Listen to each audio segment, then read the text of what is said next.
We're on page 298. Is that right? Yeah. Page 298, Brick? Yes, sir. Yeah. Jen, did you say we're live?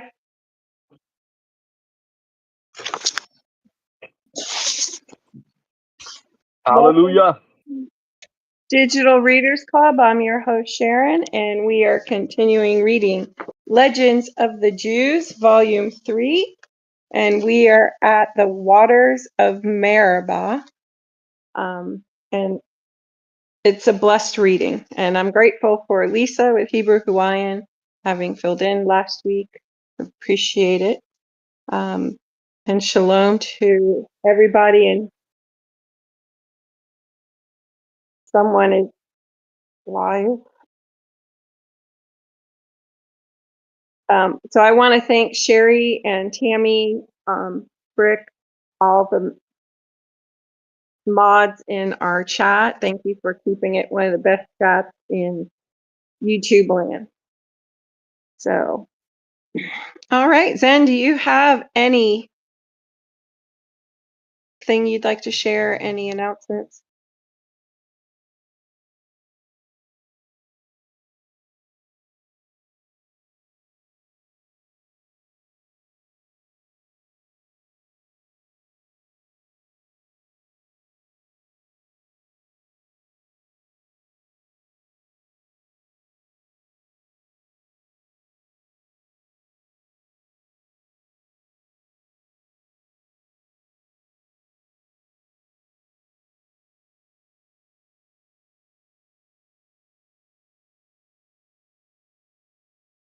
Yeah, it's always a blessed time.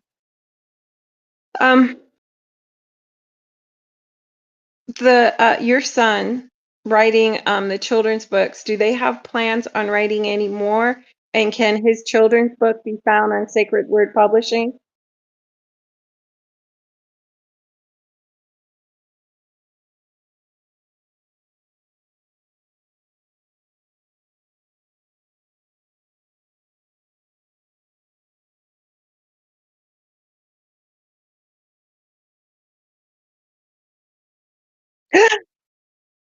Hey.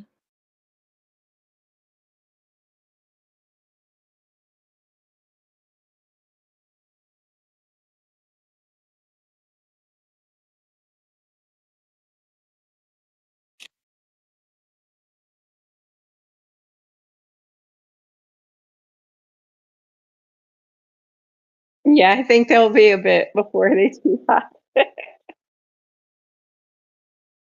Yeah, but at least now everybody knows where they can find some amazing children books. It's Enoch. Was it just Enoch, or was there other stories? Oh, they're lost. Hey, really quickly, guys, the chat says they can't hear anybody but Sharon. So you might just want to double check. Thank you, Chelsea.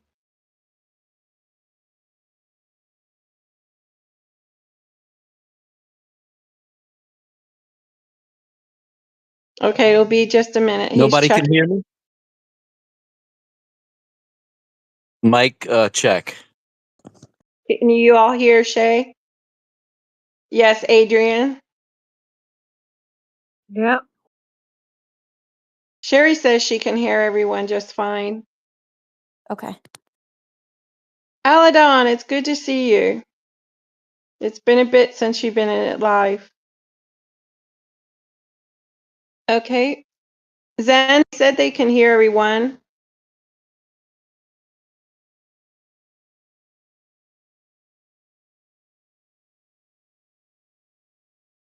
Okay, good. All right, and Clark isn't going to be able to join us tonight. He's having internet issues. And don't know where Lisa is.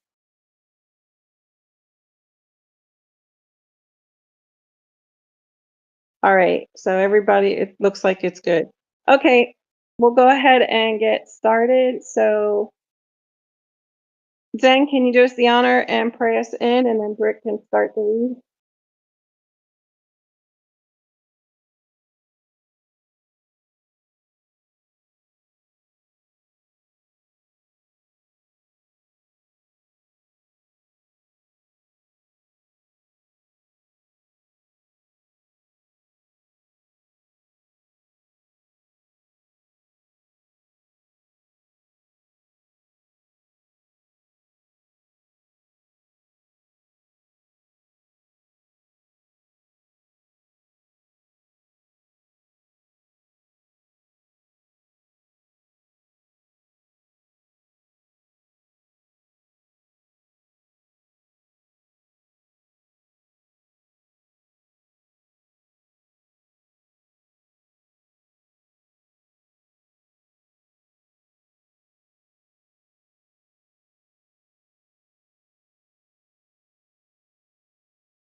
Okay, Amen. so they can't hear you.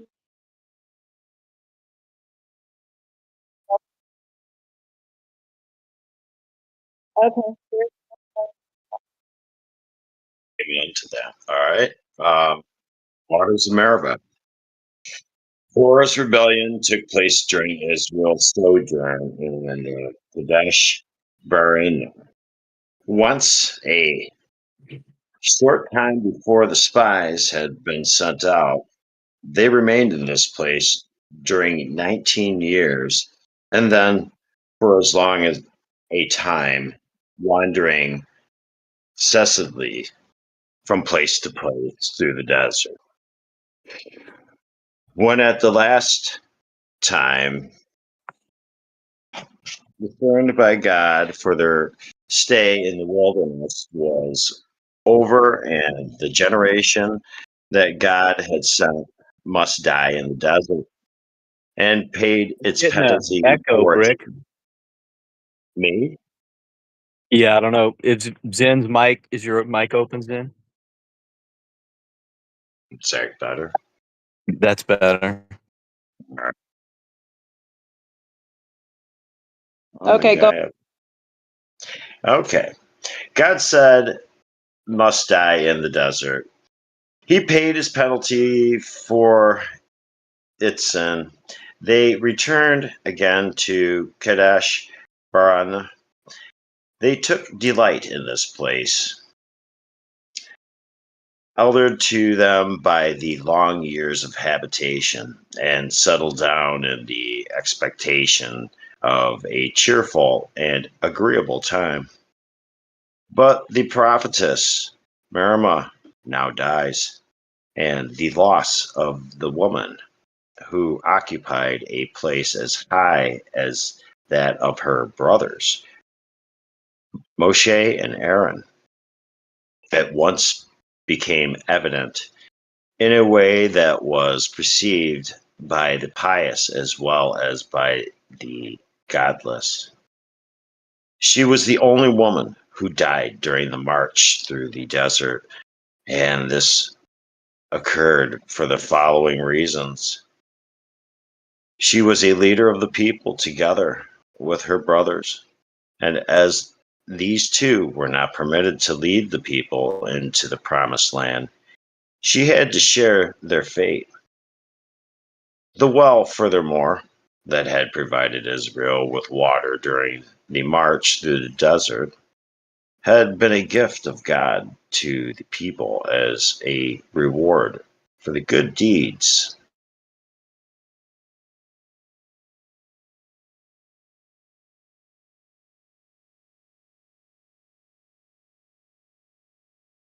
Rick?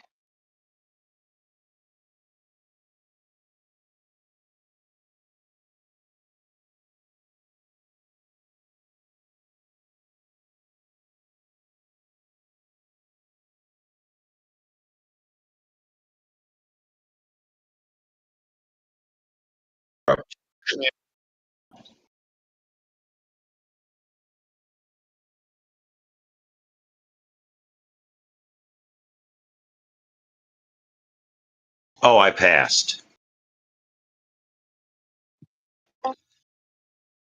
Okay. Hardly had Miriam died when the well also disappeared, and a dearth of water set in, that all Israel might know that only owing to the merits of the pious prophetess had they been spared a lack of water during the 40 years of the march. While Moses and Aaron were now plunged in deep grief for their sister's death, a mob of the people collected to wrangle with them on account of the dearth of water.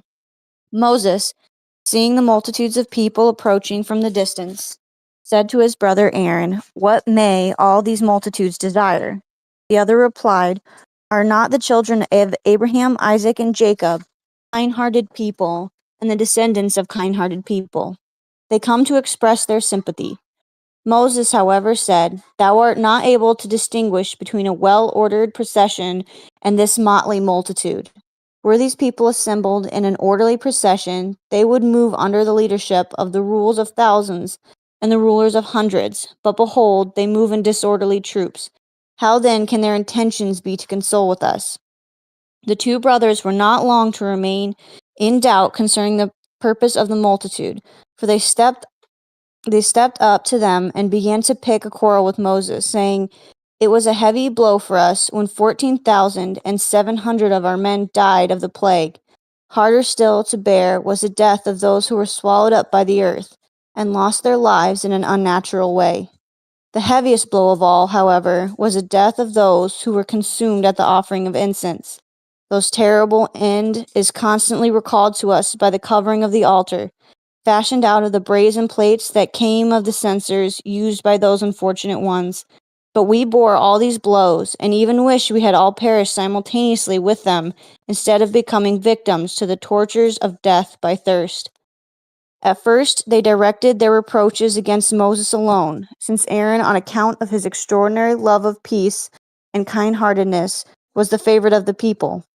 But once carried away by suffering and rage, they started to hurl their accusations against both of the brothers, saying, "Formerly your answer to us had always been that sorrows came upon us, and that God did not stand by us, because there were sinful and godless men among us.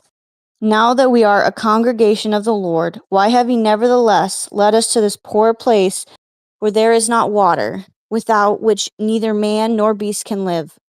Why do not ye exhort God to have pity upon us, since the well of Miriam had vanished with her death? A righteous man regardeth the life of his beast, and the fact that these people, so near to death, still considered the sufferings of their beasts, shows that they were, notwithstanding their attitude towards Moses and Aaron, really pious men. And in truth, God did not take amiss their words against Moses and Aaron. For God holds no man accountable for that which he utters in distress. For the same reason, neither Moses nor Aaron made reply to the accusations hurled against them, but hastened to the sanctuary to implore God's mercy for his people. They also considered that the holy place would shelter them in case the people meant to lay hands upon them. God actually did appear at once and said to them, "Hasten from this place. My children die of thirst, and ye have nothing better to do than to mourn the death of an old woman." He then bade Moses to speak unto the rock that it may give forth water, but impressed upon them the command to bring forth neither honey nor oil out of the rock, but water only. This was to prove God's power, who can pour out of the rock not only such liquids as are contained in it, but water too, that never otherwise issues from a rock. He also ordered Moses to speak to the rock, but not to smite it with his rod. "For," said God, "the merits of them that sleep in the cave of Machpelah suffice to cause their children to receive water out of the rock." Pass.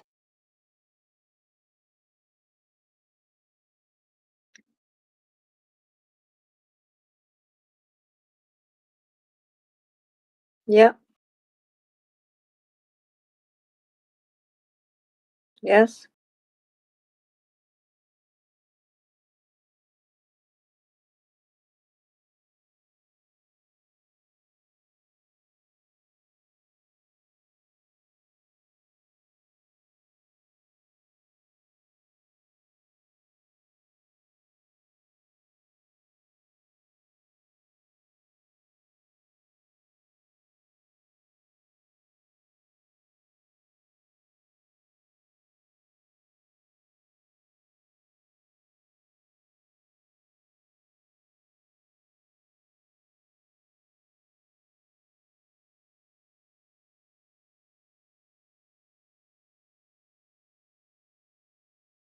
Ben, can't hear you.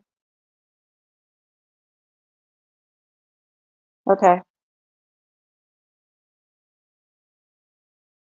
Lisa? Okay. Okay, I'm trying to find out where he was at.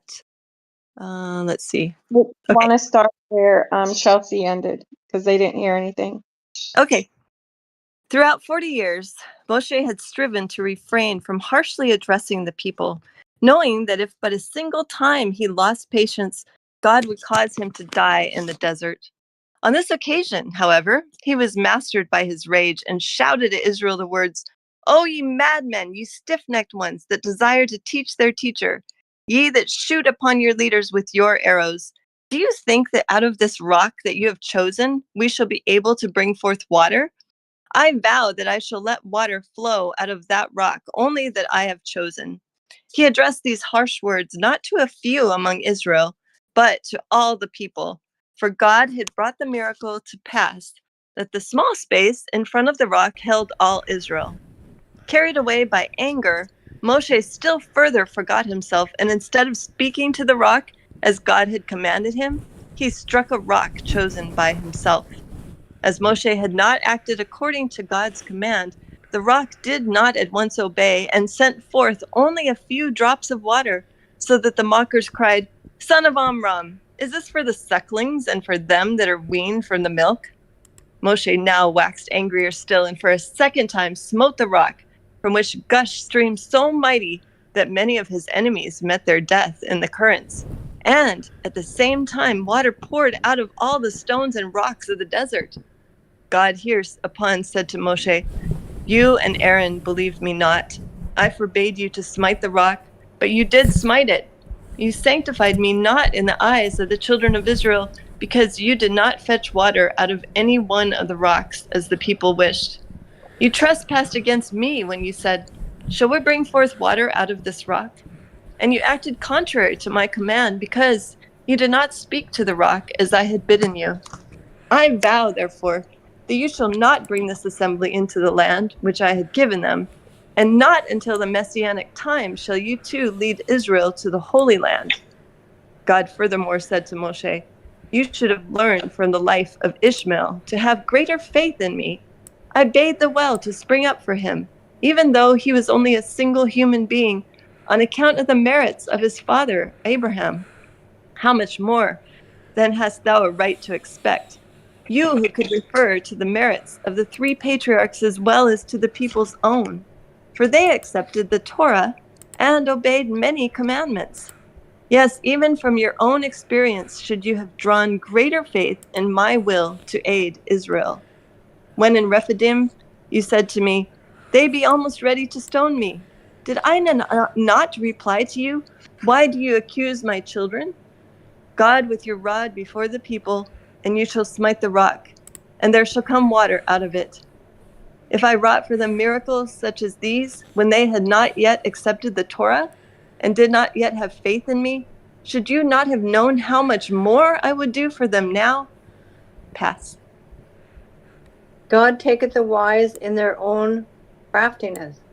He had long before this decreed that Moshe's die in the desert, and Moshe's offense in Kadesh was only a pretext God employed that he might not seem to be unjust. But he gave to Moshe himself the true reason why he did not permit him to enter the promised land, saying, "Would it perchance redound to thy glory if thou were to lead into the land a new generation after thou hast led out of Egypt the 60 myriads and buried them in the desert?" People would declare that the generation of the desert has no share in future world. Therefore, stay with them, that at their head thou mayest after the resurrection enter the promised land. Moses now said to God, "You have decreed that I die in the desert, like the generation of the desert that angered thee. I implore thee, write in thy Torah wherefore I have been thus punished, that further generations may not say I had been like the generations of the desert." God granted this wish, and in several passages of the scripture set forth what had really been the offense on account of which Moses had been prohibited from entering the promised land. It was due only to the transgression of the rock in Kadesh, where Moshe failed to sanctify God in the eyes of the children of Israel, and God was sanctified by allowing justice to take its course without respect of persons and punishing Moshe. Hence, this place was called Kadesh, sanctity, the En Mishpat, fountain of justice, because on this spot judgment was passed upon Moshe, and by this sentence God's name was sanctified. As water had been the occasion for the punishment of Moshe, God did not say that which he had created on the second day of the creation was good, For on that day he had created water, and that which brought about Moshe's death was not good. If the death doomed for Moshe upon this occasion was a very severe punishment entirely out of the proportion to his offense, then still more so was the death destined for Aaron at the same time, for he had been guilty of no other offense than that of joining Moshe at his transgression, and whoso joined the transgressor is as bad as the transgressor himself. On this occasion, as usual, Aaron showed his absolute devotion and his faith in God's justice. He might have said, I have not sinned. Why am I to be punished? But he conquered himself and put up no defense, wherefore Moshe greatly praised him. Pass? Edom's unbrotherly attitude toward Israel. From Kadesh, Moses sent ambassadors to the king of Edom, requesting him to permit Israel to travel through his territory. For, thought Moses, when our father Jacob, with only a small troop of men, planned to return to his father's house, which was not situated in Esau's possessions, he previously sent a messenger to him to ask his permission. How much more then does it behoove us, a people of great numbers, to refrain from entering Edom's territory before receiving his sanction to do so? Moses' ambassadors had been commissioned to bear the following message to the king of Edom. From the time of our grandfather Abraham, there was a promissory note to be redeemed, for God had imposed it upon him that in Egypt his seed should be enslaved and tortured. It had been thy duty as well as ours to redeem this note, and thou knowest that we have done our duty, whereas thou wert not willing. God had, on this thou knowest, promised Abraham that those who had been in bondage in Egypt should receive Canaan for their possession as a reward. That land, therefore, is ours, who were in Egypt, and thou who didst shirk the redemption of the debt, has now claim to our land. Let us then pass through thy land until we reach ours.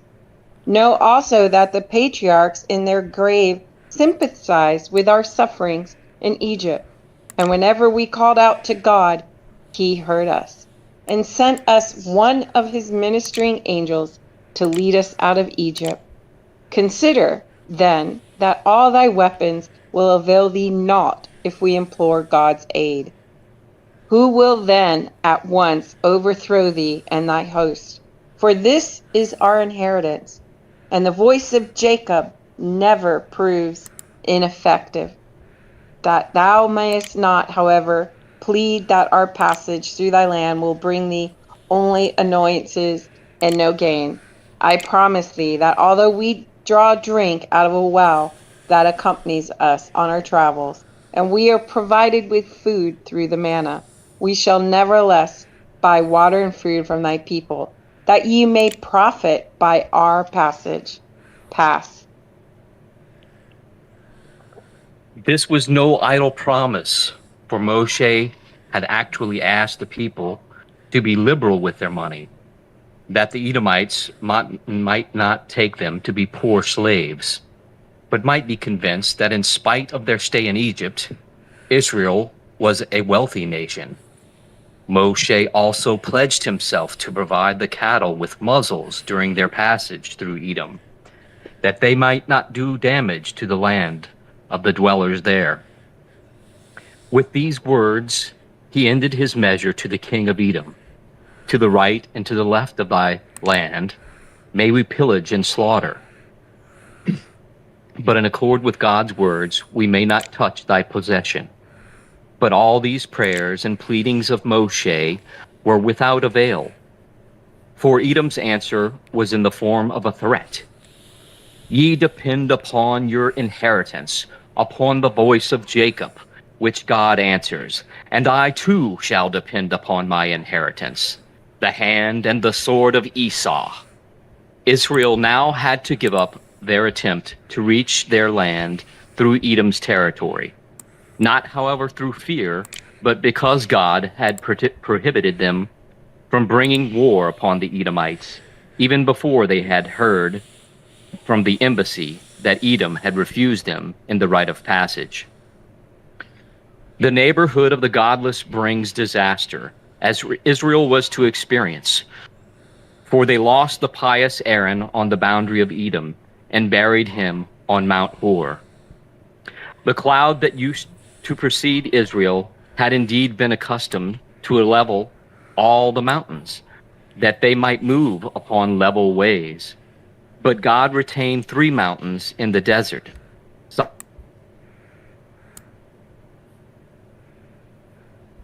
burial place of Moses, and Hor, consisting of a twin mountain, as a burial place for Aaron. Apart from these 3 mountains, there were none in the desert, but the cloud would leave little elevations on the place where Israel pitched camp, that the sanctuary might thereupon be set up. Pass. The 3 shepherds.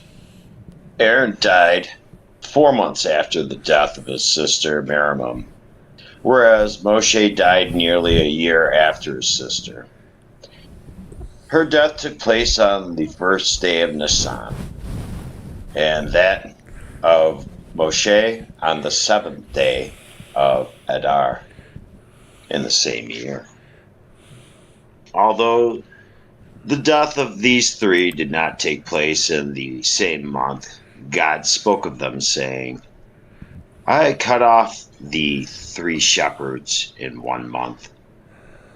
For he had determined upon their death 1 month.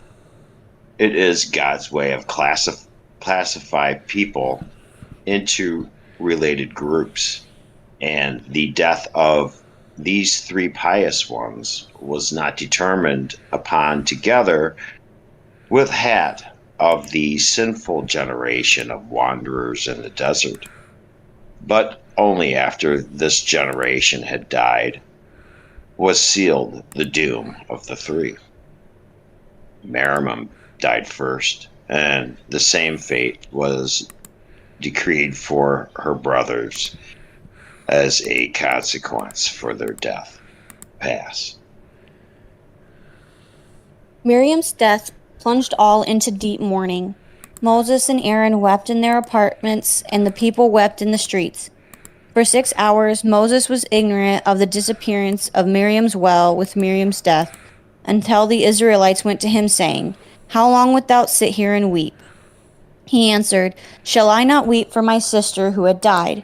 They replied, While thou art weeping for one soul, weep at the same time for us all. Why? Asked he. They said, We have no water to drink. Then he rose up from the ground, went out, and saw the well without a drop of water. He now began to quarrel with them, saying, Have I not told ye, I am not able to bear you myself alone? Ye have rulers of thousands, rulers of hundreds, rulers of 50s, and rulers of 10s, princes, chiefs, elders, and magnates. Let these attend to your needs. Israel, however, said, All rests with thee, for it is thou who didst lead us out of Egypt, and brought us in unto this evil place. It is no place of seed, or of figs, or of vines, or of pomegranates, neither is there any water to drink. If thou wilt give us water, it is well. If not, we shall stone thee. When Moses heard this, he fled from them, and betook himself to the tabernacle. There God said to him, What ails thee? And Moses replied, O Lord of the world, thy children want to stone me, and had I not escaped, they would have stoned me by now. God said, Moses, how much longer wilt thou continue to calumniate my children? Is it not enough that at Horeb thou didst say, They be ready to stone me? Whereupon I answered thee, Go up before them, and I will see whether they stone thee or not. Take the rod, and assemble the congregation, thou and Aaron thy brother, and speak ye unto the rock before their eyes, that it give forth its water. Moses now went to seek for the rock, followed by all Israel, for he did not know which was the rock out of which God had said water was to flow. For the rock out of which Miriam's well flowed vanished among the rest of the rocks in such a way that Moses was not able to distinguish it among the number. On the way they saw a rock that dripped and they took up their places in front of it. When Moses saw that the people stood still, he turned around, and they said to him, How long wilt thou lead us on? Moses, until I fetch ye forth water out of the rock. The people, Give us water at once, that we may drink. Moses, How long do ye quarrel? Is there a creature in all the world that so rebels against its Maker as ye do, when it is certain that God will give you water out of a rock, even though I do not know which one that may be? The people, Thou wert a prophet and our shepherd during our march through the desert, and now thou sayest, I know not out of which rock God will give ye water. Pass.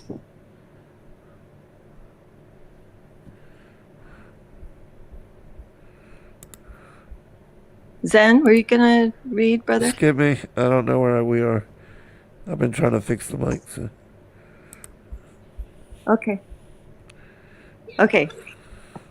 Moshe hereupon assembled them about a rock, saying to himself, If I now speak to the rock, bidding it bring forth water, and it bring forth none, I shall subject myself to humiliation in the presence of the community. For they will say, Where is thy wisdom? Hence, he said to the people, You know that God can perform miracles for you, but he has hidden from me out of which rock he will let the water flow forth. For whenever the time comes that God wished a man not to know, then his wisdom and understanding are of no avail to him. Moshe then lifted his rod and let it quietly slide down upon the rock which he laid it, uttering, as if addressing Israel, the words, Shall we bring you forth water out of this rock? The rock of its own accord now began to give forth water. Whereupon Moshe struck upon it with his rod. But then water no longer flowed forth, but blood. Moshe hereupon said to God, This rock brings forth no water. And God instantly turned to the rock with the question, Why do you bring forth not water but blood? The rock answered, O Lord of the world, why did Moshe smite me? When God asked Moshe why he had smitten the rock, he replied, That it might bring forth water. God, however, said to Moshe, Had I bidden you to smite the rock, I had only said, Speak to it. Moshe tried to defend himself by saying, I did speak to it, but it brought forth nothing. You, God replied, have given Israel the instruction, In righteousness shall you judge your neighbor. Why then did you not judge the rock in righteousness, the rock that in Egypt supported you, when out of it you did such honey? Is this the manner in which you repay it? Not only were you unjust to the rock, but you did also call my children fools. If then you are a wise man, it does not become you as a wise man to have anything further to do with fools, and therefore you shall not with them learn to know the land of Israel. At the same time, God added, Neither you, nor your brother, nor your sister shall set foot upon the land of Israel. For even in Egypt, God had warned Moshe and Aaron to refrain from calling the Israelites fools. And as Moshe, without evoking a protest from Aaron, at the water of Kadesh called them fools, the punishment of death was decreed for him and his brother. When God had informed Moshe of the impending punishment due to him and his brother, he turned to the rock, saying, Turn your blood into water. And so it came to pass. Pass. Preparing Aaron for impending death. As a sign of especial favor, God communicates to the pious the day of their death, that they may transmit their crowns to their sons. But God considered it particularly fitting to prepare Moses and Aaron for impending death, saying, These two pious men throughout their lifetime did nothing without consulting me, and I shall not therefore take them out of this world without previously informing them. When therefore Aaron's time approached, God said to Moshe, My servant Moshe, who has been faithful in all mine house? Who has been faithful in all my house? I have an important matter to communicate to thee, but it weighs heavily upon me. Moshe, what is it? God, Aaron shall be gathered unto his people, for he shall not enter into the land which I have given unto the children of Israel, because ye rebelled against my word at the waters of Meribah. Moshe replied, Lord of the world, it is manifest and known before the throne of thy God that you art Lord of all the world, and of thy creatures that in this world thou hast created, so that we are in thy hand, and in thy hand it lies to do with us as you will. I am not, however, fit to go to my brother and repeat to him the commission, for he is older than I. And how then shall I presume to go up to my older brother and say, Go up unto the Mount Hor and die there? God answered Moshe, Not with the lips shall you touch this matter, but take Aaron and Eleazar his son, and bring them up unto Mount Hor. Ascend there thou also with them, and there speak with thy brother sweet and gentle words, the burden of which will, however, prepare him for what awaits him. Later, when ye shall all three be upon the mountain, strip Aaron of his garments and put them upon Eleazar his son, and Aaron shall be gathered unto his people, and shall die there. As a favor to me, prepare Aaron for his death, for I am ashamed to tell him of it myself. Pass. Okay, and I think that's a good place for us to stop. So, any you'd like to share? I wanted to mention, we're kind of back to the first area we were reading. I mean, kind of the entire theme that we read today was all about the situation with the rocks and obedience. And I just remember reading the book of Yasher, and I think also we also read this earlier in this Legends of the Jews series about other things that came from rocks that was so miraculous. Like when the babies, this is what I thought of, the babies that the children of Israel were having in Egypt, and trying to make it so the Egyptians wouldn't take them and kill them. They would give birth to them in the field, and then the Most High caused the ground to kind of like provide a little home for the child, and they got two rocks. One flowed milk, and the other one flowed honey, so they would be able to eat and drink. And I just think it's so cool how the Most High can do these things to rocks, and He wanted Moshe to speak to this rock nicely, really, and Moshe didn't obey, and it's just it's amazing to me, because I mean Moshe must have been just so frustrated with the whole situation. He just thought, the rock isn't going to care or listen if I yell at it. And so, but that was disobedient right there. I probably would have felt like doing the same thing with all of these people constantly being rebellious and not wanting leadership, and wanting, fighting over who is going to be the leader. And I mean, Moshe had to deal with a lot. I'd give him that, where he had so much patience, except for with the rock. What do you guys think about that?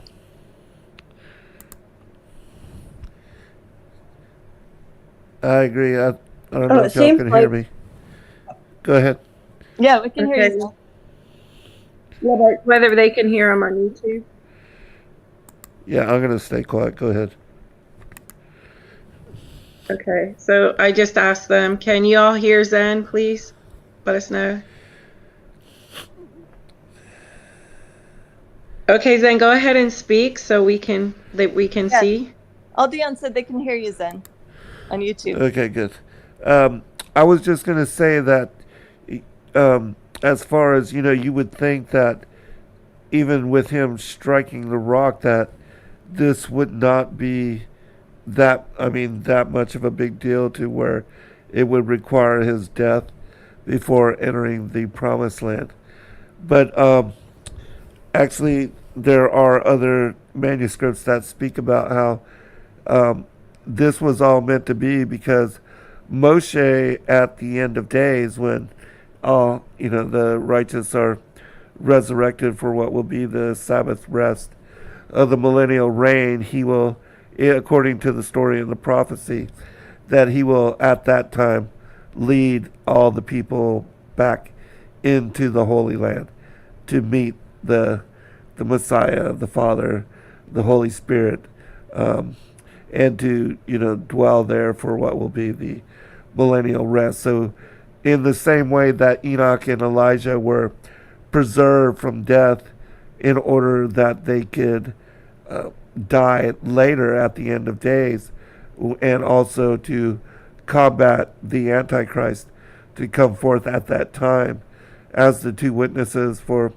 Revelation 11, that they would then fulfill their role, their mission, and also be killed, murdered in the streets of Jerusalem for what would be that 3.5 day period, which is juxtaposed to what would be the 3.5 years of the reign of the Antichrist, or the 42 months of the tribulation called the Great Tribulation. So just something to consider, because it does seem rather harsh that God would bring this punishment upon Moshe after he had led and done all the things that were requested of him to lead the Israelites out from what was their enslavement under Pharaoh and that particular nation. And so just something to consider.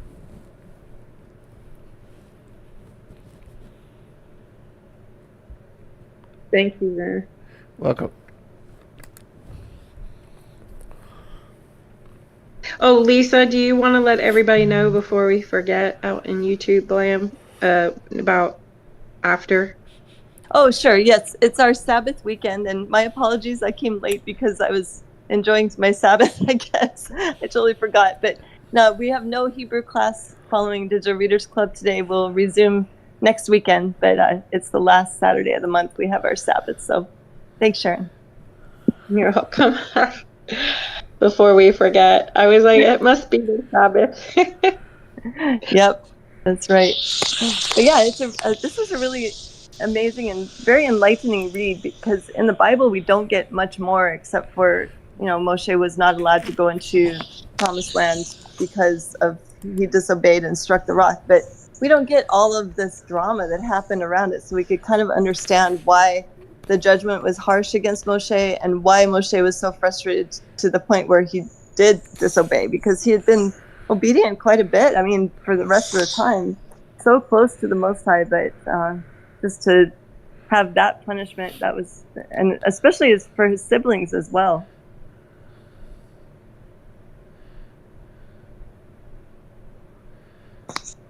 Does anyone else have any thoughts on what we just read, guys? Yeah, I know. Oh, who's that? Go ahead, Penny. Okay. It seems like this desert was like for a better word, magical, because on page 301 it says that the well of Miriam had vanished with her death. And like, how did that happen? And then on page 307 it said the clouds. We're talking about rocks here, but it also, the clouds would, right at the bottom of the page, just before three shepherds, it says the clouds would leave little elevation on the place where Israel pitched camp, that the sanctuary might thereupon be set up. So the clouds were really kind of strange too, and the rocks were strange. Like it was like you were going through Narnia or something. Oh, can I talk now? Yeah. Hi, guys. Yes. Can I share? All right. I did a study on this section of in the Book of Numbers, and it showed that Moshe. Well, actually, here's an opinion. It's ancient Jewish understanding that Moshe did not go into the Promised Land, not because he struck the rock, but because when he was talking to the people, he used the first person plural. He says, shall we have to put up with you? And he's speaking like he's part of God.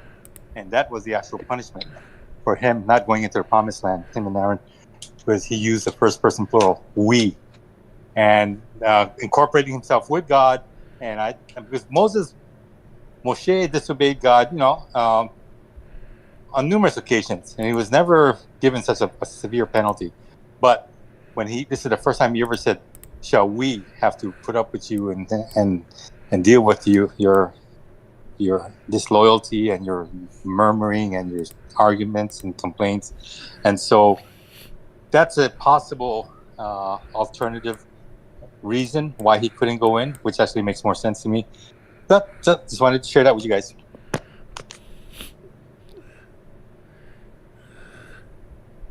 Kelsey, did you have something?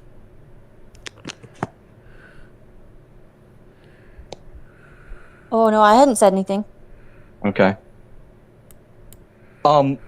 Yeah, I was just gonna it was my understanding that there was a pillar of cloud and fire which went before the children of Israel, and the cloud that they were speaking of that leveled the mountains and so forth. I'm would assume would be that the pillar of cloud that was leading them. And to preface all the things that happened, and how they were judged and not allowed to go into the land, Aaron and Moses, it says on page 301 that a righteous man regardeth the life of his beast. The fact that these people so near death still considered the sufferings of their beast shows that they were, notwithstanding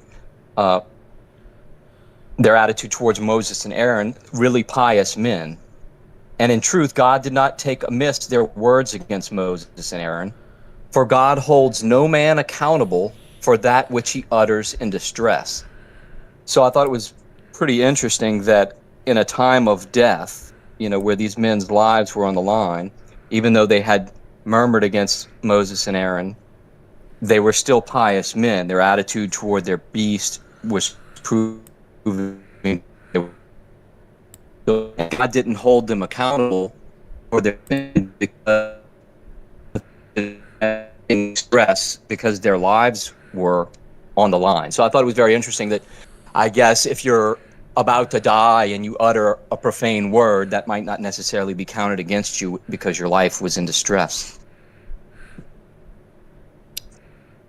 But the consequences, we see that were severe, that even the elect were not allowed to enter the land.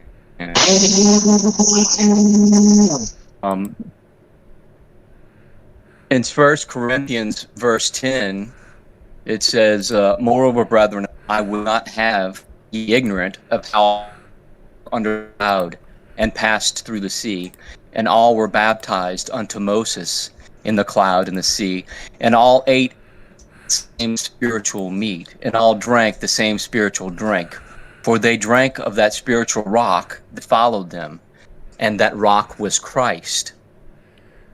So it was my understanding that they were drinking from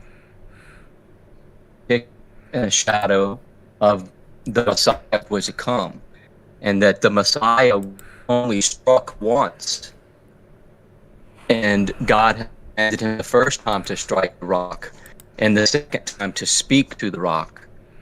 And I think that was part of the sin too, that Moses, disobeyed God in striking the rock a second time, and Jesus was only crucified once. So this had set forth.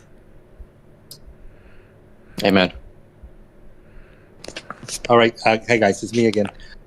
Just to give you the biblical citation, Moses strikes the rock. It's in Numbers chapter 20, verse 10, and just read it all the way to verse 13.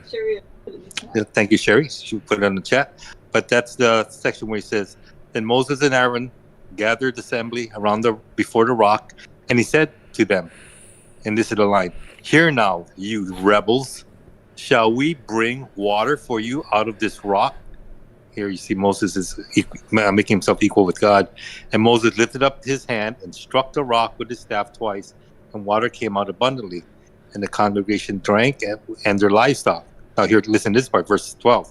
"And the Lord said to Moses and Aaron, because you did not believe in me to uphold me as holy in the eyes of the people of Israel, therefore you shall not bring this assembly into the land that I have given them.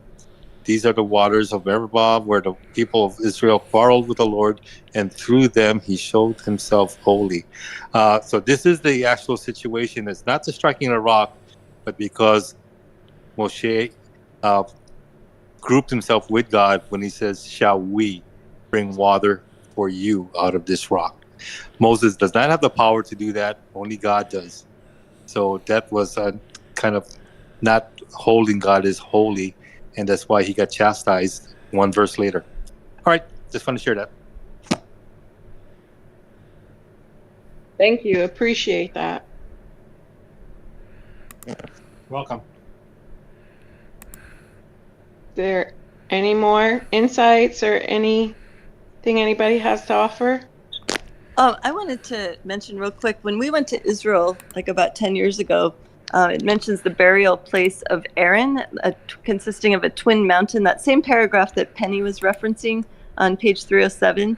And when our tour guide pointed out the mountain where Aaron was buried, it was like in the middle of the desert. There was only a few mountains there. But I remember the top of that particular mountain was totally black. And it was kind of near the event where Sodom and Gomorrah happened. But near the place, the viewing place, there was this huge rock, but it looked like a wave. It looked just like a wave that was curling over, and Noble even got inside that rock, and he was pretending to like surf on the wave because it was so massive. But that's where all the destruction of Sodom and Gomorrah took place, in that particular area as well. So just thought I'd note that there is that Mount Hor is still there, and that's like the resting place of Aaron. I thought that was pretty cool. That's amazing.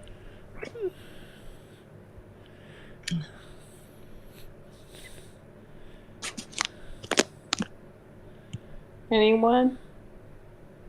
Zen, do you have anything else to add?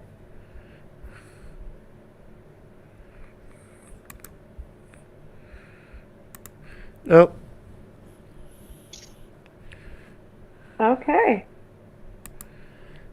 Then, Rick, do you want to go ahead and close us out in prayer, please, sir? Yes, ma'am. Most High Yah, we thank you for your glory and your lesson tonight. And what an awesome study this has been. Thank you for that. I needed it, and I'm sure all of our people needed it as well. Lead us into this week with the proper vibration, proper thoughts, so we may do your will. We know it should be in our hearts. In Jesus' holy and righteous name I pray. Amen. Amen. Amen. May Amen. everyone have a very blessed.